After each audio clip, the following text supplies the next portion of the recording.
This November, we Montanans get to vote on I-185, an initiative that adds $2 in tax to a pack of cigarettes and other nicotine products. It also adds a new tax to other nicotine products like e-cigarettes, vaping, and Juul.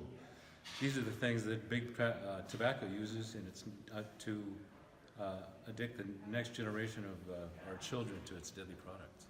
The money raised will go to provide health insurance for 100,000 Montanans, tobacco education and cessation, and new benefits to veterans, seniors, and the disabled. Now, as you might imagine, Big Tobacco is not very happy about this. They need those new addicts to replace the 500,000 customers they kill every year. Big Tobacco has already spent over $9 million to keep our kids addicted to tobacco and to confuse voters about what I-185 really means. This shouldn't surprise us. These are the same tobacco companies that have been lying to us for years, telling us that cigarettes aren't harmful, aren't addictive, don't cause cancer. So there are 4 big lies that Big Tobacco is telling Montana about I-185. So let's go through them one by one. Lie number 1. The group opposing I-185 calls itself Montanans Against Tax Hikes. Well, that's not really a lie, but that's not who they are.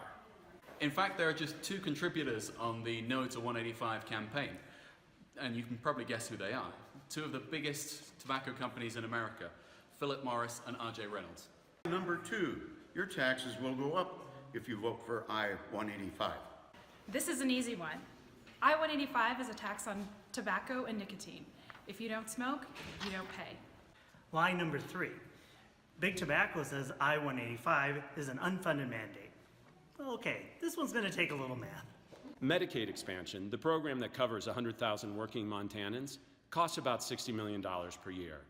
The way federal support of Medicaid works, having Medicaid expansion actually saves Montana about $31 million per year over traditional Medicaid.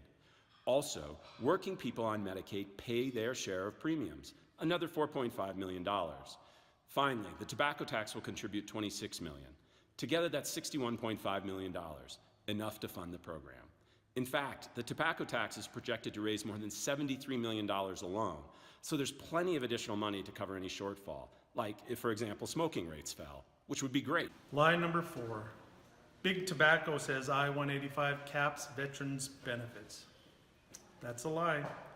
$2 million in new money from the tobacco tax will go to fund a critically important benefit for veterans, suicide prevention counseling. I-185 also creates $2 million in new funding for the Montana Veterans Home, an essential resource for the generation of heroes who have served our country. Don't fall for Big Tobacco lies. I-185 is a tax on tobacco that will decrease youth smoking rates by 20%, save 5,000 lives, and prevent 19,000 premature deaths while funding essential programs for Montanans.